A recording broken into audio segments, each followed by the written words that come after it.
The spring rain pounded against the roof of Josie Everhart's small cabin with a fury that matched the torrent of emotions churning inside her chest. She had been watching the river rise for 3 days now, inching closer and closer to her property line. But nothing could have prepared her for the wall of water that came rushing down the valley just before dawn. April 1878 would forever be marked in her memory as the month she lost everything to the cruel whims of nature. Josie stood on a small rise overlooking what remained of her home, her fingers clutching a damp handkerchief as tears mingled with the rain on her face. The cabin her father had built with his own hands was now a splintered heap of timber. The vegetable garden that had been her pride and joy rows of early spring greens and newly planted seeds was buried beneath mud and debris. The 3 chickens and milk cow that had sustained her since her father's passing last winter were gone, swept away in the churning brown waters that had devoured everything she owned. At 22, Josie had never felt more alone or devastated. She had stayed in Placitas, New Mexico territory after her father died, determined to make a go of the small homestead he had carved out of the wilderness. Now, with nothing but the clothes on her back and her father's pocket watch clutched in her palm, she had nowhere to go. "Miss, you all right out here in this weather?" A deep voice cut through the sound of the rain. Josie turned, wiping furiously at her tears. A man on horseback approached, the brim of his hat pulled low against the downpour. As he drew closer, she could make out a strong jaw covered in stubble and concerned eyes the color of a summer sky. "My home." She gestured helplessly toward the devastation below. "It's all gone." The stranger dismounted, his spurs jingling as his boots hit the muddy ground. He was tall, with broad shoulders and the weathered look of someone who spent his days under the harsh New Mexico sun. "Name's Garrett O'Malley," he said, removing his hat briefly despite the rain. "I run the Double Circle Ranch about 5 miles west of here." His eyes surveyed the destruction with a grim expression. "The Placitas rivers never flooded like this in all my years here." "Josie Everhart," she replied, her voice barely audible above the rain. "My father and I settled here 3 years ago. He passed last winter." Garrett's face softened. "I remember John Everhart. Good man. I'm sorry for your loss, Miss Everhart." He glanced at the darkening sky. "You got somewhere to go, family in town maybe." Josie shook her head, her soaked auburn hair clinging to her face. "No, there's no one. Pa was all I had." Garrett was silent for a moment, considering. Then he made a decision that would change both their lives forever. "My ranch sits on high ground, never floods there, got plenty of room in the main house, and my housekeeper, Mrs. Finch, could use the company." He cleared his throat. "It's not proper for you to stay with me, of course, but there's a small cabin where Mrs. Finch lives. You could stay there until you figure things out." Josie stared at him, stunned by the offer from this stranger. Proper upbringing told her to decline, but desperation and the rumble of thunder overhead made the decision for her. I would be most grateful, Mr. O'Malley." "Garrett," he corrected, offering her a gentle smile that transformed his rugged features. "Let's get you out of this rain before you catch your death."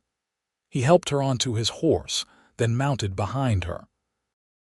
Josie stiffened at the impropriety of their position, but as the cold rain continued to fall and the warmth of his chest pressed against her back, she found herself too exhausted to care about propriety.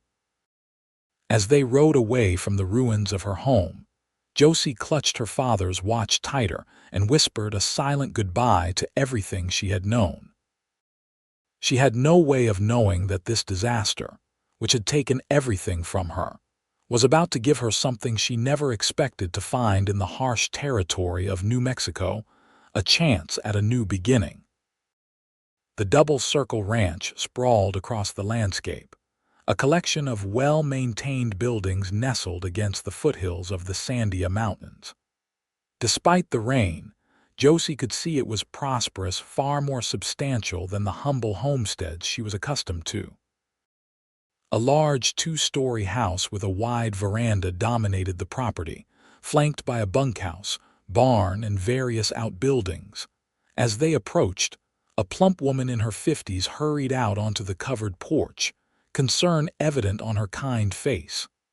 "Mr. O'Malley, we were worried with you out in this deluge." She paused when she noticed Josie. "Oh my, who do we have here?" "Mrs. Finch, this is Miss Josie Everhart," Garrett explained as he helped Josie dismount. "The flood took her home down by the river. She needs a place to stay." Mrs. Finch's expression immediately softened to one of motherly concern. "You poor dear. Come inside this instant. You're soaked to the bone." Josie found herself ushered into the warm kitchen where a fire blazed in a large stone hearth. The housekeeper disappeared briefly, returning with a stack of towels and a plain but clean dress. "These belonged to Mr. O'Malley's sister when she visited last summer," Mrs. Finch explained. "You're a bit smaller than her, but they'll do until we can get your things dried." Josie swallowed hard. I don't have any things to dry. Everything was lost in the flood." Mrs. Finch and Garrett exchanged a look of concern. "Well then," Mrs. Finch said briskly, patting Josie's hand, "we'll just have to see about getting you some new things, won't we? For now, get changed by the fire while I make some hot coffee. Mr. O'Malley, you'd best change too before you catch your death." Garrett nodded, his eyes meeting Josie's briefly before he left the kitchen. There was something in that look, compassion, certainly, but something else that made her heart beat a little faster despite her exhaustion. Once alone with Mrs. Finch, Josie changed quickly, grateful for the warmth of the dry clothing. The dress was indeed too large, but with the sash cinched tightly, it would suffice. As she sat sipping the strong, hot coffee, the events of the day began to catch up with her, and she fought back a fresh wave of tears. There, child," Mrs. Finch soothed, noticing Josie's trembling hands. "You're safe now. The good Lord works in mysterious ways, bringing you to our doorstep." "I don't want to be a burden," Josie said quietly. "Once the rain stops, perhaps I can make my way to Santa Fe. I might find work there." Mrs. Finch shook her head firmly. "Nonsense. You'll stay right here until you're back on your feet. We've plenty of room and could use another pair of hands around here." Garrett returned, now dressed in dry clothing, his dark hair still damp and curling slightly at the nape of his neck. "Mrs. Finch is right," he said, pouring himself a cup of coffee. "Santa Fe's no place for a young woman alone with no prospects. Stay here at least until summer. By then, you'll have a better idea of what you want to do." Josie looked between them, overwhelmed by their kindness. "I don't know how to thank you both." "No need for thanks," Garrett replied, his voice gruff but kind. "Anyone would do the same."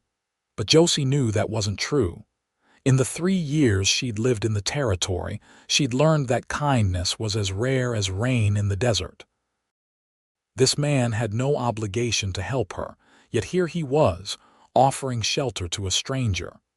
"You can stay in my cabin with me," Mrs. Finch added. "It's small but cozy, and I've an extra bed since my daughter married and moved to Arizona last year." That night, lying in the unfamiliar bed in Mrs. Finch's cabin, Josie stared at the ceiling, listening to the rain continuing to fall outside. Her body ached with exhaustion, but her mind refused to rest, replaying images of her home being swept away. Her father's watch sat on the small table beside her, the only tangible reminder of her past life. She thought of Garrett O'Malley, with his sky-blue eyes and quiet strength. There was a sadness about him that she recognized the look of someone who had also known loss. Despite her grief, she found herself curious about the man who had saved her from the storm. As she finally drifted toward sleep, Josie made a silent vow to rebuild her life from the ruins. She would work hard, repay the kindness shown to her, and somehow find a way forward from this devastation. What she didn't realize was that the path forward would lead her heart in a direction she never expected. The following days brought clearer skies but devastating news. The flood had affected much of the valley, claiming 3 lives and destroying dozens of homes and businesses in Placitas. Garrett rode into town daily, returning with supplies and information. The river had finally receded, revealing the full extent of the destruction. 1 week after the flood, he took Josie to see what remained of her property. The sight was even more heartbreaking in the clear light of day. Nothing salvageable remained of her cabin or possessions. Even the boundaries of her land were difficult to discern, as the floodwaters had reshaped the terrain. "The county clerk says your deed's still valid," Garrett said as they stood amid the mud and debris. "Land's still yours, for what it's worth now." Josie nodded, bending to pick up a fragment of blue china, a piece of her mother's tea set that had somehow survived. "It doesn't matter. I couldn't rebuild here even if I had the means, not after seeing what the river can do." Garrett studied her profile, noting the strength in her delicate features. Most women would have collapsed under such loss, but Josie Everhart stood straight-backed, facing her new reality with remarkable courage. "You could sell it," he suggested. "Might not get much now, but eventually someone will want it." "Perhaps," Josie replied, tucking the china fragment into her pocket. "For now, I need to focus on finding work. I can't impose on your hospitality indefinitely." Garrett frowned. "You're not imposing, Mrs. Finch is happier with you there than I've seen her in years, and the men appreciate the improvements to the meals since you started helping in the kitchen." It was true. In just a week, Josie had made herself useful around the ranch, rising early to help Mrs. Finch prepare breakfast for the ranch hands, then assisting with laundry, mending, and other household tasks. She worked tirelessly, as if keeping busy could keep her grief at bay. "Even so," Josie insisted, "I need to make my own way. I won't be dependent on charity." Garrett's jaw tightened. "It's not charity, Miss Everhart. It's neighborly help in a time of need." "Josie," she corrected him with a small smile, "if I'm to stay on your land a while longer, you should at least use my given name." Something flickered in his eyes, a warmth that made her breath catch. "Josie," he repeated, and somehow her name sounded different when he said it. On the ride back to the ranch, Garrett was uncharacteristically talkative. "Ranch hands tell me you have a way with horses. Timothy said you calmed that ornery mare that no one could get near." Josie nodded. "My father taught me. He always said horses can sense fear or calmness in a person. We've got some new stock coming in next week, wild mustangs from up north. Could use someone with a gentle touch to help break them." He glanced at her. "Pays fair wages, too." Josie turned to him in surprise.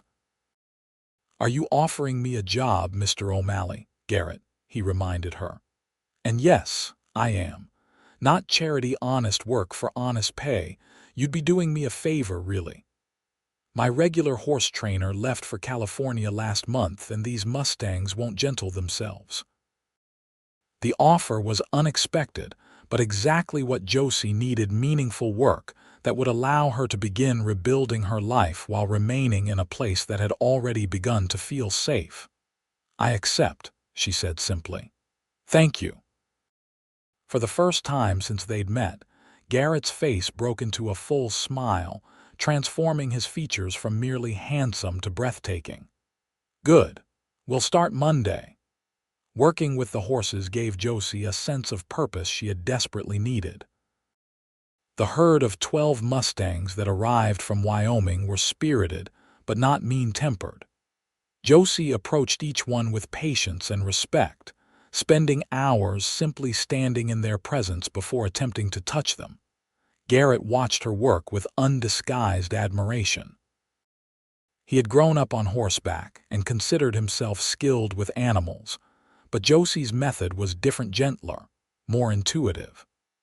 By the end of the first week, she had managed to put halters on 3 of the wildest horses, an accomplishment that left his ranch hands shaking their heads in wonder.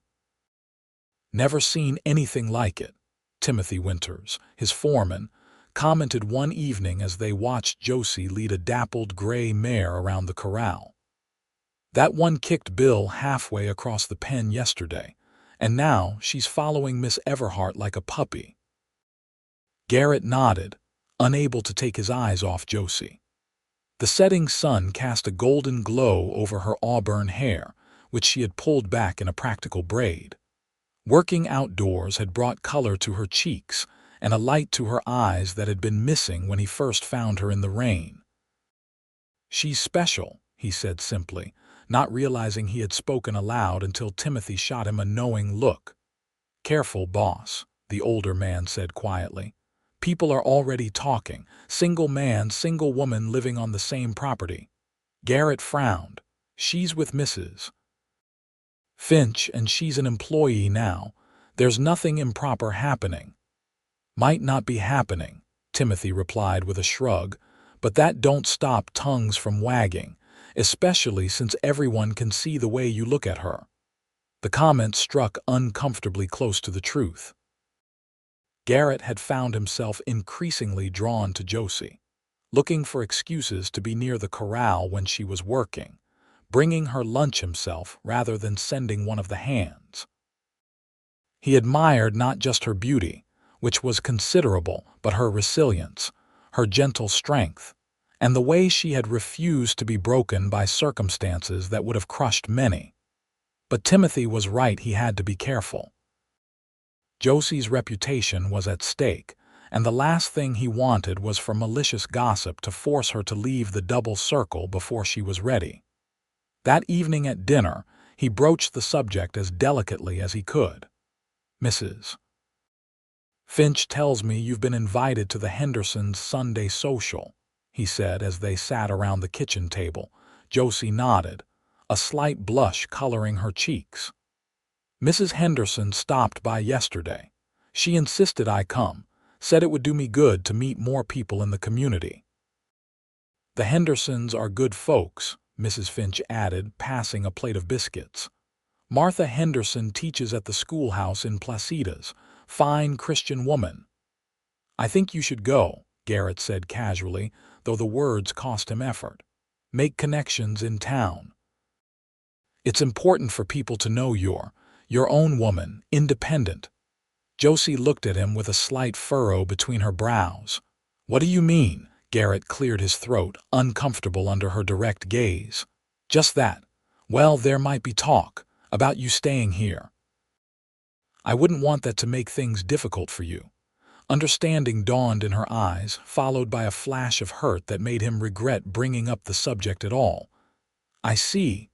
You're worried about your reputation as well." "No," he said quickly. "Not mine. Yours. I don't give a damn what people say about me." Mrs. Finch coughed pointedly at his language, but Josie's expression had already softened. "Then I'll go," she said. "Though I'm not sure what I'll wear. Everything I own now came from your generosity, and none of it's suitable for a social." "Oh, that's easily solved," Mrs. Finch interjected. "I was quite handy with a needle in my younger days. We've fabric in the storeroom from when Mr. O'Malley's sister ordered new dresses last year. There's a lovely blue that would suit your coloring beautifully."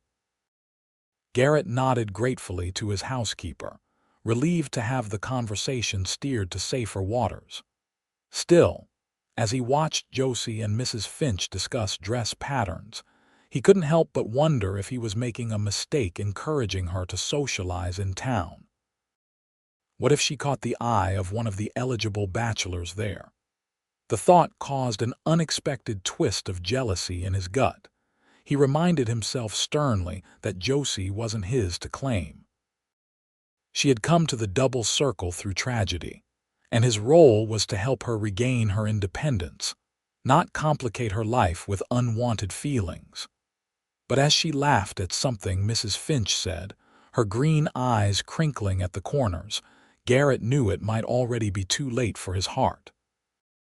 The Sunday social at the Hendersons' sprawling adobe house on the outskirts of Placitas was the first major gathering since the flood, and the mood was one of cautious celebration.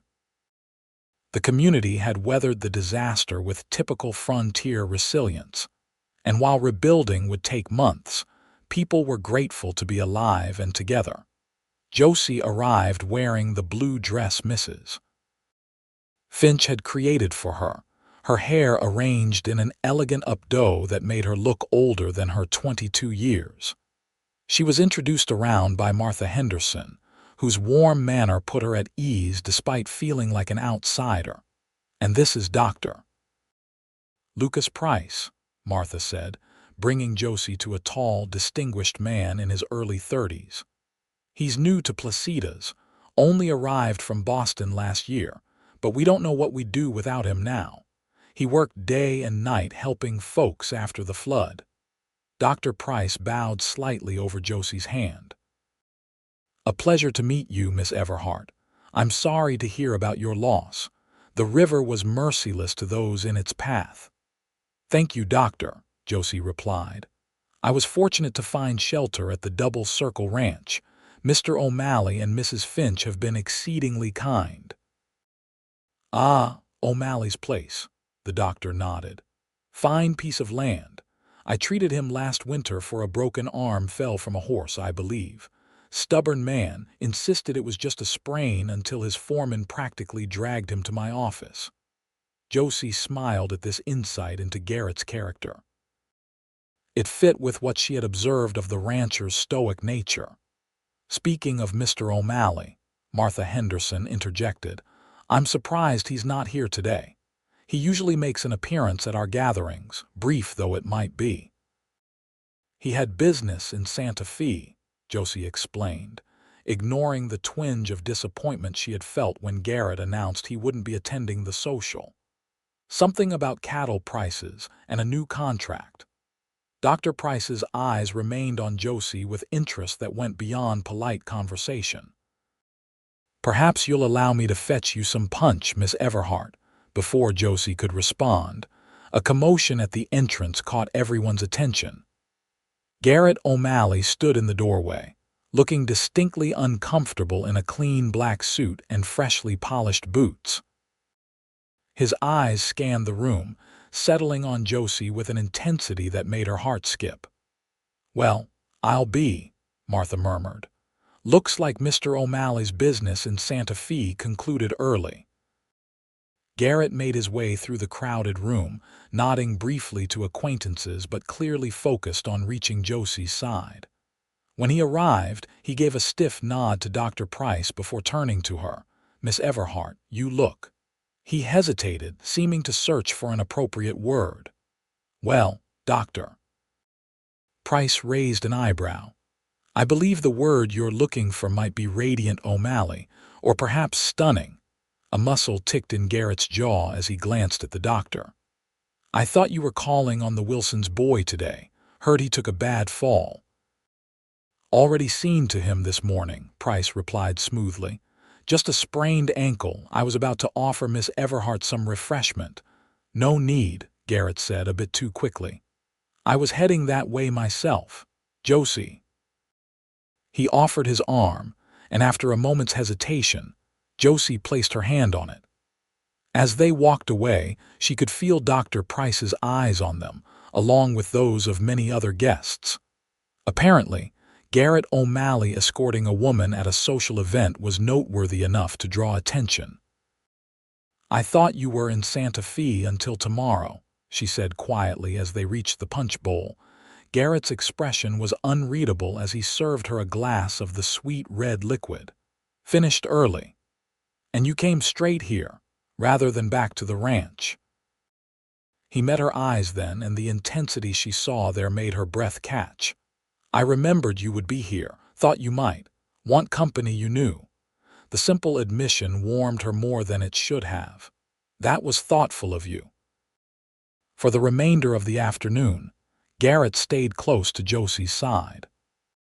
He wasn't overtly possessive, allowing her to dance with other men when asked and to participate in the women's conversations. But he was a constant presence, returning to her after each separation as if drawn by an invisible tether.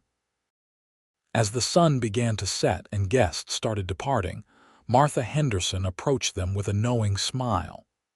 "It's good to see you in society again, Garrett. It's been too long since Sarah passed." Josie froze at the name, suddenly aware that there was much she didn't know about Garrett O'Malley. Who was Sarah? A wife? A sister? The questions must have shown on her face because Martha's smile faltered. "Oh dear, have I spoken out of turn?" she asked, looking between them. Garrett's face had hardened into an expressionless mask. "No harm done, Martha. It was a lovely gathering as always. Please give my regards to your husband." The ride back to the ranch was silent, the earlier ease between them replaced by an uncomfortable tension. Josie wanted to ask about Sarah, but couldn't find the right words to broach what was clearly a painful subject. It wasn't until they had returned to the ranch and he was helping her down from the wagon that Garrett finally spoke. "Sarah was my wife," he said abruptly, answering her unasked question. "She died in childbirth 5 years ago, her and our son both." The raw pain in his voice made Josie's heart ache for him. "I'm so sorry, Garrett. I didn't know." He nodded once, his face half hidden in the gathering darkness. "Not something I talk about, but you should know since you're living here. People will mention her, like Martha did today." "Thank you for telling me," Josie said softly, resisting the urge to reach for his hand. "And for coming to the social. It meant a lot to have a friendly face there." Something in Garrett's expression shifted, softened. "You looked beautiful today, Josie, in that blue dress." "I should have said so properly." Before she could respond, he turned and walked toward the main house, leaving Josie standing in the yard with a flutter in her chest that had nothing to do with the cool evening breeze. May brought warmer weather and the completion of Josie's work with the Mustangs. All 12 horses had been gentled enough for regular training, a task now being handled by the ranch hands. With that project finished, Josie worried her usefulness at the double circle might be coming to an end. "I've been thinking," she said to Mrs. Finch one morning as they kneaded bread together in the kitchen. "Perhaps I should look for work in town.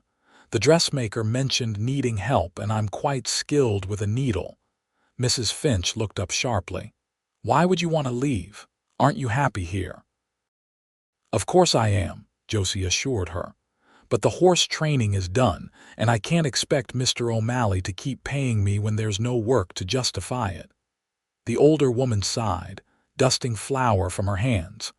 "That man, so stubborn about some things, completely blind about others." She fixed Josie with a direct look. "Have you spoken to him about this?" "Not yet. I wanted to have a plan first." Mrs. Finch nodded decisively. "Well, don't make any decisions until you do, and that's all I'll say on the matter." That afternoon, Josie found Garrett in the barn examining the hoof of a chestnut gelding. She watched him work for a moment, admiring the gentle confidence with which he handled the large animal. In the 2 months since the flood, she had come to know many facets of this complex man: his quiet strength, his fairness with his workers, his unexpected sense of humor that emerged rarely but delightfully. And she had fallen in love with him, though she barely dared admit it even to herself. "Garrett," she called softly, not wanting to startle either man or horse. He looked up, and the smile that spread across his face at the sight of her made her heart race. "Josie, come look at this. Thunder's developed a slight limp, but I can't find anything wrong with his hoof." She approached, grateful for the distraction from the conversation she had come to have. Kneeling beside Garrett, she ran her hands carefully up the horse's leg, feeling for heat or swelling. "There," she said, finding a tender spot just above the fetlock. "It's not the hoof, it's a strain higher up. See how he flinches when I press here." Garrett's fingers joined hers on the horse's leg, their hands brushing in a touch that sent warmth up Josie's arm. "You're right. Good eye." They stayed like that for a moment, crouched side by side until Josie reluctantly pulled away and stood. "I needed to speak with you about something." Garrett rose as well, his expression turning serious. "Sounds important. It's just. The Mustangs are all trained now, and I was wondering what you had in mind for me next." She spoke quickly, wanting to get the words out before she lost her nerve. "I don't expect you to keep paying me without proper work to do. Is that what's been bothering you these past few days?" Garrett asked, surprising her with his perception. "Whether you still have a place here," Josie nodded, not trusting her voice. Garrett ran a hand through his dark hair, a gesture she had come to recognize as a sign of his discomfort with emotional topics. "Josie, this ranch needs more than just a horse trainer. We need someone to manage the household accounts, to help organize supplies for the bunkhouse, to oversee the kitchen garden that's been neglected since Mrs. Finch's rheumatism got bad." He paused, meeting her eyes.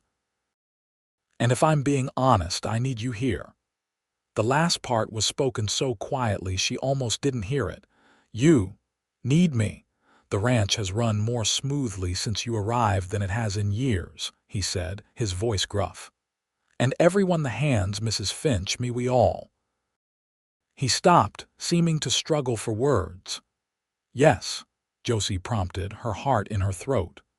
"We all want you to stay," he finished, though something in his eyes told her that wasn't what he had originally intended to say. Relief washed over her, followed by a deeper emotion she wasn't ready to name. "Then I'll stay. Thank you for finding a place for me." Garrett nodded, his expression inscrutable once more. "Good, that's good." As spring gave way to summer, Josie settled fully into life at the Double Circle. She took over the household accounts, discovering a talent for numbers that surprised her. Under her care, the kitchen garden flourished, providing fresh vegetables for the ranch table. She even began accompanying Garrett to Placida's on supply runs, negotiating with merchants so successfully that he joked she should handle all the ranch's business dealings. Their relationship evolved too, moving beyond employer and employee to something like friendship, though undercurrents of unspoken feelings ran beneath their interactions. Occasionally, their hands would brush as they passed items at the dinner table, or their eyes would meet and hold for a moment too long, but neither seemed willing to acknowledge the growing attraction between them. In late June, Garrett received word that a buyer was interested in Josie's flood-damaged property. The offer was modest but fair, considering the land's condition. "It's up to you," he told her as they sat on the veranda one evening, watching the sunset paint the distant mountains gold and pink. "But it's a chance to get something for land you're not using." Josie considered the offer thoughtfully. "I should take it. That land holds nothing but painful memories now. You're sure? It's the last tie to your father." She touched the pocket watch she still carried. "I have this to remember him by. And his lessons, his values, those are in me, not in that muddy plot of ground." Garrett nodded, understanding in his eyes. "I'll tell Phillips you accept then." "What would you think," Josie said hesitantly, "if I used the money to buy a share in the Mustangs we trained?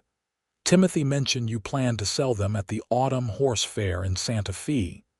Surprise flickered across Garrett's face, followed by admiration. "You want to be a business partner?" "A small one," Josie clarified quickly. "Just for these horses that I helped train. I'd like to have something that's truly mine again, something I've built rather than just received." Garrett studied her for a long moment, then held out his hand. "Partner." Josie placed her hand in his much larger one, feeling the calluses that spoke of years of hard work. They shook once formally, but neither let go immediately. In the fading light, with the scent of evening primrose drifting up from the garden below, the moment felt weighted with significance. "Josie," Garrett began, his voice unusually hesitant, "there's something I've been wanting to Mr. O'Malley." Timothy's urgent call cut through the evening quiet. Riders coming fast from the east, the moment shattered. Garrett released Josie's hand and stood, instantly alert. "Stay here," he instructed before striding toward the approaching riders. Josie ignored the command, following at a distance. 3 men on lathered horses pulled up in the yard, their expressions grim. "Sanders' place was hit," the lead rider announced without preamble. "Rustlers took most of his herd and burned the barn. His youngest boy's hurt bad." "Dr. Price?" Garrett asked sharply. "Already there, but he needs supplies.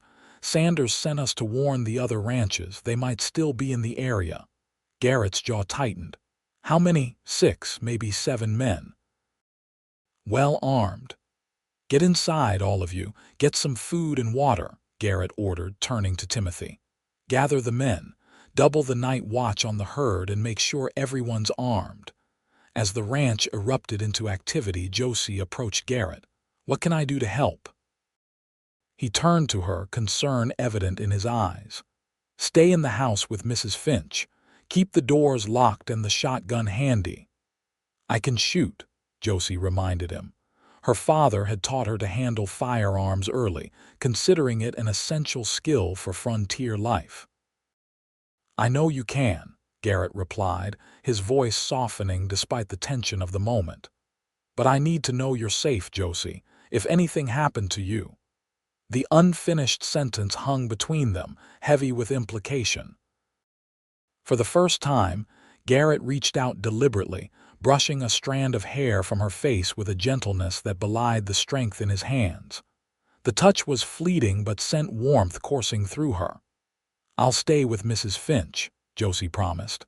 "But be careful, Garrett, please." He nodded once, then turned to join the men preparing to defend the ranch. The night passed in tense vigilance. Josie and Mrs. Finch remained in the main house, the older woman dozing fitfully in a chair while Josie kept watch by the window, shotgun across her lap. Occasionally she caught glimpses of the men patrolling the property, shadows moving in the moonlight. Near dawn, shots rang out from the direction of the southern pasture. Josie's heart leapt to her throat as she strained to see what was happening. Mrs. Finch awoke with a start. "Stay away from the windows, child," she warned. But Josie couldn't bear not knowing what was happening, not knowing if Garrett was safe. More shots followed, then silence. Agonizing minutes passed before Timothy appeared at the edge of the yard, supporting another ranch hand who appeared to be limping. Josie rushed to the door, caution forgotten in her concern. "What happened? Where's Garrett?" "Caught them trying to cut the fence," Timothy explained, helping the injured man onto the porch. "Boss and the others are driving them off. Pete here took a bullet in the leg, but it's just a graze." Relief that Garrett wasn't injured was quickly followed by renewed fear as more shots echoed in the distance. Mrs. Finch appeared with bandages and her medicine box, taking charge of the wounded man. "Get back inside, Miss Everhart," Timothy urged. "It's not over yet." Reluctantly, Josie retreated into the house, resuming her vigil by the window. The sky was beginning to lighten with the first hints of dawn when she saw riders approaching their own men. She realized with relief. Garrett was at the lead, his face grim but unharmed. Josie ran outside to meet them, propriety forgotten in her relief. "Is everyone all right? We heard shooting." "Everyone's fine," Garrett assured her, dismounting wearily. "We drove them off, but they managed to steal about 20 head before we caught up to them." "Could have been worse," Timothy commented, joining them. "If Miss Everhart hadn't insisted on keeping that Mustang of hers in the north pasture, We might not have spotted them in time." Garrett's eyes found Josie's, a mixture of gratitude and something deeper warming his gaze. "Seems I owe you thanks for more than just training those horses." The rustler incident marked a turning point in Josie's relationship with the Double Circle Ranch. No longer was she seen as just a flood victim or even a valued employee. She had helped protect the ranch in a time of danger. The hands treated her with new respect, and Garrett began finding more reasons to seek her company. They rode the property together in the evenings, checking fences and discussing plans for the ranch. He asked her opinion on business matters and listened attentively to her suggestions. Gradually, the barriers between them eroded, revealing not just mutual respect but genuine affection. In July, Garrett announced plans to attend the Independence Day celebration in Placitas. "The whole ranch is invited," he explained at dinner. "It'll be good for morale after the rustler scare." The town had organized a picnic, horse races, and dancing to mark the occasion. Dressed in her best skirt and blouse, with a ribbon in her hair that matched her eyes, Josie arrived with Mrs. Finch and several of the ranch hands. Garrett found her immediately, looking handsome in a clean shirt and vest. "May I escort you today, Miss Everhart?" he asked formally, though his eyes twinkled with warmth. "You may, Mr. O'Malley," she replied with equal formality, placing her hand on his offered arm. Throughout the day, Garrett remained by her side, introducing her to people she hadn't yet met and proudly telling anyone who would listen about her skill with horses. When one of the ranch's Mustangs won the quarter-mile race with Timothy riding, Garrett made sure everyone knew Josie was part owner of the winning horse. "You don't have to do that," she told him quietly as they walked toward the area set up for dancing. "Do what?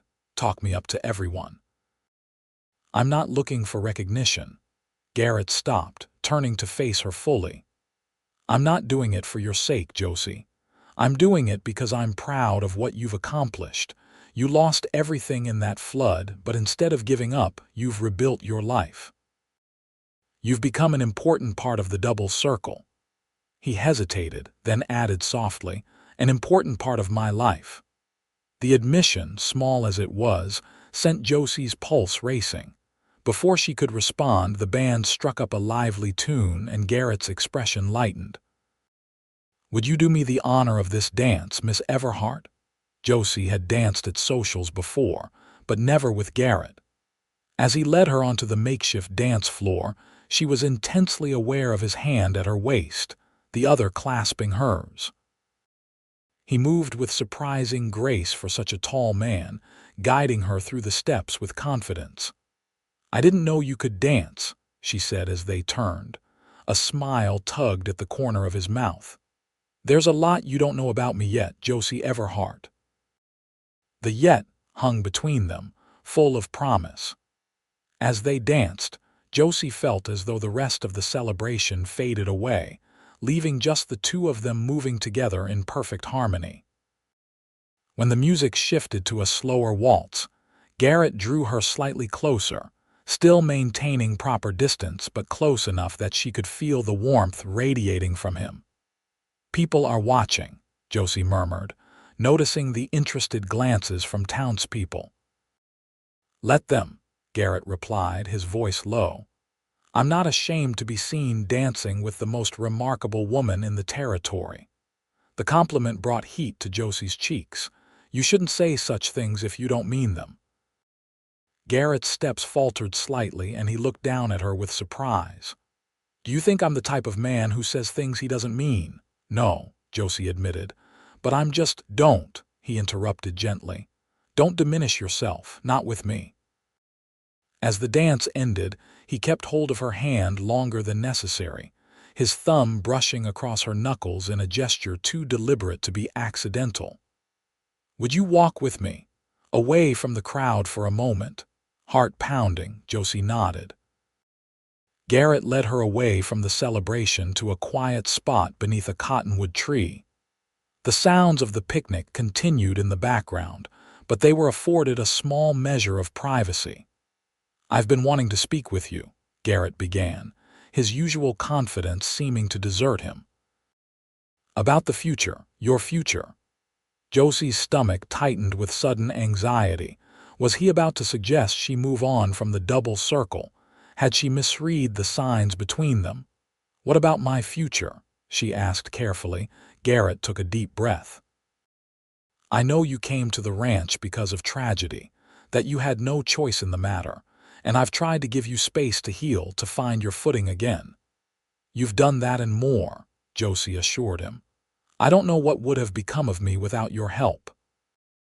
"You would have survived," Garrett said with certainty. "You're stronger than you know, Josie, but I'm glad. I'm glad it was my ranch you came to." He paused, seeming to gather his thoughts. "The thing is, I don't want you to feel obligated to stay. If you want to move on, build a different life somewhere else, I'd understand." The words were not at all what Josie had expected. "Do you want me to leave?" she asked, her voice barely above a whisper. "No," Garrett said emphatically, reaching for her hands. "God, no. That's the opposite of what I want." His fingers tightened around hers. "I want you to stay, Josie, not as an employee or even a business partner. I want you to stay because you want to be there, with me." The meaning behind his words dawned on Josie slowly, hope rising in her chest. "With you." Garrett stepped closer, his blue eyes intense with emotion. "I've been alone since Sarah died. Told myself I was content that way. Then you came along, brave and beautiful and so damn resilient, and suddenly being alone wasn't enough anymore." He released one of her hands to touch her cheek gently. "I'm falling in love with you, Josie Everhart. Probably have been since I found you in the rain." Joy surged through Josie, so powerful it nearly took her breath away. "Garrett, you don't have to say anything now," he hurried on. "I know it might be too soon, and I'm not asking for promises. I just needed you to know how I feel before you make any decisions about your future." Josie shook her head, unable to contain her smile. "It's not too soon, not for me." Hope flared in Garrett's eyes. "What are you saying?" "I'm saying," Josie replied, gathering her courage, "that I fell in love with you weeks ago. I just never dreamed you might feel the same way." For a moment, Garrett simply stared at her, as if unable to believe what he was hearing. Then, with a reverence that brought tears to her eyes, he lowered his head and kissed her. The kiss was gentle at first, almost tentative, but as Josie responded, it deepened into something that spoke of long-suppressed feelings finally finding expression. His arms encircled her waist, drawing her closer as her hands moved to his shoulders.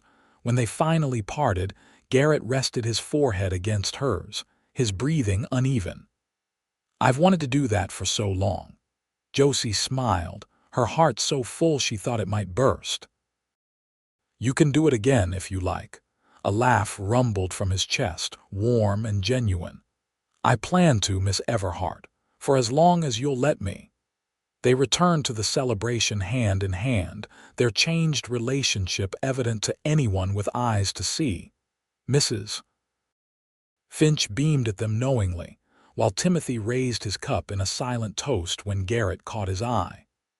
Dr. Price, who had been watching Josie from across the picnic grounds, nodded once to Garrett before turning his attention elsewhere. As the summer progressed, Josie and Garrett's courtship flourished.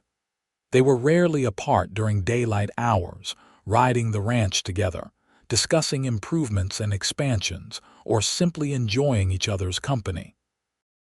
In the evenings, they often sat on the veranda, talking until the stars came out.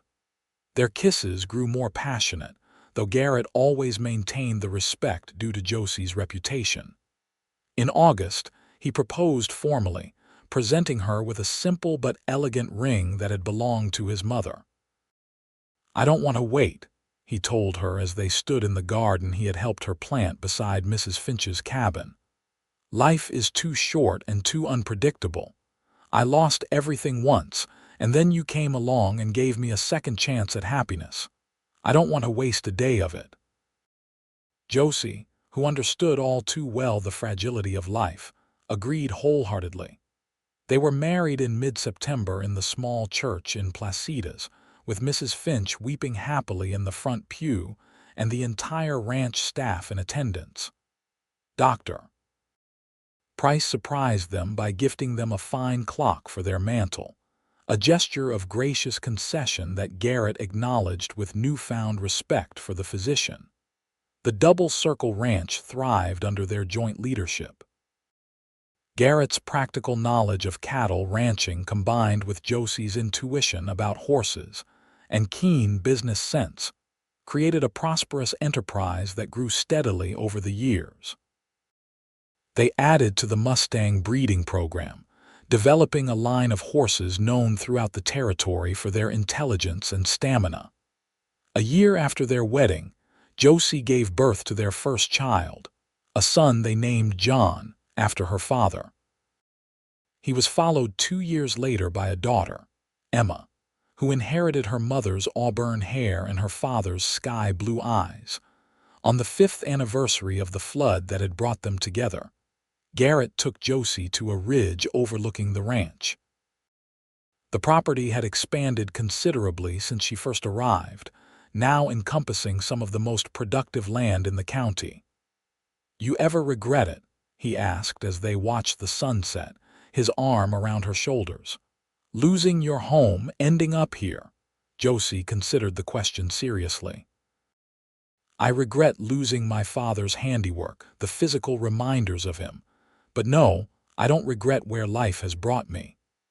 She turned to face her husband, reaching up to touch the lines of his face, now as familiar to her as her own. "How could I regret finding you? Finding this life we've built together." Garrett caught her hand, pressing a kiss to her palm. "When I found you that day, standing in the rain looking at what was left of your home, I thought I was just doing what anyone would do, offering shelter to someone in need." "You were," Josie said with a smile. "But you offered more than just shelter, Garrett. You offered me a place to belong again, a chance to rebuild not just a home but a life." "You rebuilt it yourself," he corrected. "All I did was provide the land." Josie shook her head. "No. You provided something much more valuable than land." She placed her hand over his heart. "You provided this, your steady heart that gave me strength when I had none left." Garrett pulled her close, kissing her with the same tenderness and passion that still made her pulse race after all these years. As the last rays of the sun gilded the land that had become their shared legacy, Josie reflected on the unpredictable nature of life's currents. The flood that had once seemed like the end of everything had, in reality, been just the beginning. 10 years after the flood that changed the course of Josie's life, the Double Circle Ranch was hosting a celebration. Their Mustang breeding program had gained national recognition, with buyers coming from as far as Kentucky to purchase their horses. The main house had been expanded to accommodate their growing family, which now included a third child, Robert, a precocious 3-year-old with his father's determined nature. The occasion was the 10th anniversary of Garrett and Josie's wedding, and they had invited friends and neighbors from miles around to join them. Tables laden with food stretched across the yard, and a small band played cheerful tunes as children darted between the adults. "Mama, look what I found." 7-year-old Emma ran up to Josie, her dress already smudged with dirt, holding out a perfectly formed arrowhead. "That's a special find," Josie told her daughter, examining the artifact. "The Apache who lived here long before us made these for hunting." "Can I keep it?" Emma asked eagerly. "Yes, but treat it with respect. It's a piece of history." As Emma ran off to show her discovery to her brothers, Josie felt Garrett's arms encircle her waist from behind. "She's just like you," he murmured against her ear, "always finding treasures in unexpected places." Josie leaned back against his solid strength. I learned from the best. My father could spot value where others saw only obstacles. Wise man, Garrett said. He raised an even wiser daughter. The sound of hoofbeats announced new arrivals. Josie turned to see an elegant carriage approaching, followed by several riders. She recognized Martha Henderson and her husband, along with Dr. Price, who had remained a friend to the family despite his early interest in Josie. The surprise was the woman seated beside the doctor in the carriage, his wife of 2 years, Clara, who had come from Boston to teach at the expanding school in Placitas. They brought the children, Josie noted with pleasure, spotting the Price's toddler and the Henderson grandchildren among the arrivals. As the day progressed into evening, lanterns were lit around the yard, casting a warm glow over the celebration. Timothy, now the ranch foreman after Garrett promoted him years earlier, called for attention and raised a toast to the couple. To Garrett and Josie O'Malley, he declared, his voice carrying across the gathering, who turned disaster into prosperity and showed us all that sometimes the worst flood brings the best change. Cheers and applause followed, and Garrett pulled Josie close for a kiss that earned them good-natured teasing from their guests. As the music resumed, they moved to the cleared area serving as a dance floor. "Remember the first time we danced?" Josie asked as they swayed together. "At the Independence Day celebration," Garrett nodded, his eyes warm with memory. "You were wearing a green ribbon that matched your eyes. I was trying so hard to be proper when all I wanted was to tell you how I felt." "And now," Josie prompted, smiling up at him. "Now I tell you every day," he replied, brushing a kiss against her temple. "But it never seems enough to express what you mean to me, Josie O'Malley." Later, after the guests had departed and their children were asleep, Josie and Garrett stood on the veranda of their home, looking out at the land that had flourished under their care. The moon cast silver light over the paddocks where their prized horses grazed, the barn they had expanded twice to accommodate their growing herd, and the orchards they had planted in the fertile soil of the valley. "I received a letter from the governor today," Garrett said, breaking the comfortable silence. "He's appointing a committee to improve water management in the territory, wants me to serve on it." Josie looked up at him with pride.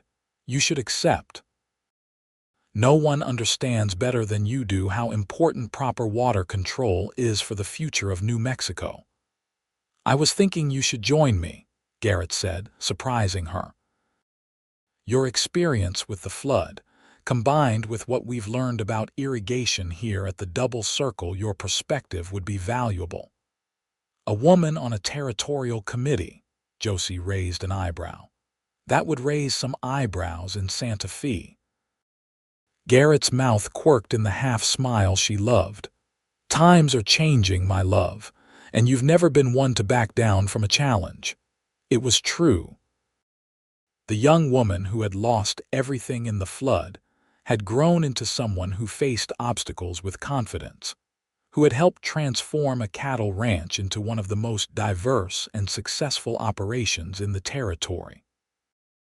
Along the way, she had also transformed the taciturn rancher who had offered her shelter into a man who could express his feelings openly, who had embraced fatherhood with enthusiasm, and who had become a respected voice in territorial affairs.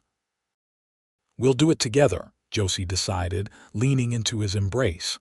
Like everything else, Garrett's arms tightened around her.